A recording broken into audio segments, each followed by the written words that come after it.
আজিৰ ভিডিঅ'টোত আমি ব্ৰহ্মপুত্ৰ ৰিভাৰৰ বিষয়ে আলোচনা কৰিম। ব্ৰহ্মপুত্ৰ নদীখনৰ উৎপত্তি হৈছে তিব্বতৰ কৈলাশ ৰেঞ্জৰ মানসৰোবৰ লেকৰ ওচৰৰ চেমায়ুংনুং গ্লেচিয়াৰৰ পৰা আৰু তিব্বতত তাক আমি ইয়াৰলুং চাংপো নামেৰে জানো।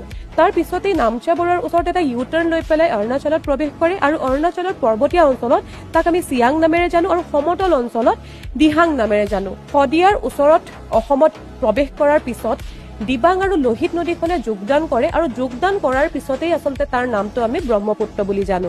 ব্ৰহ্মপুত্ৰ নদীখন এখন ট্ৰান্সবাউণ্ডাৰী ৰিভাৰ হয়। ট্ৰান্সবাউণ্ডাৰী ৰিভাৰৰ অৰ্থ হৈছে যেতিয়া এখন নদীয়ে দুখন বা তাতোধিক দেশৰ মাজেদি পাৰ হৈ যায় তেতিয়া তাক আমি ট্ৰান্সবাউণ্ডাৰী ৰিভাৰ বুলি কওঁ। আৰু ব্ৰহ্মপুত্ৰ নদীখন চীন, ভাৰত আৰু বাংলাদেশৰ মাজেদি বৈ গৈছে। ইয়াৰ মুঠ লেন্থ হৈছে 2900 কিলোমিটাৰ আৰু ইণ্ডিয়াত ইয়াৰ লেন্থ হৈছে 916 কিলোমিটাৰ। এতিয়া আমি উত্তৰ পাৰৰ মুখ্য উপনদীসমূহৰ বিষয়ে জানি লওঁ।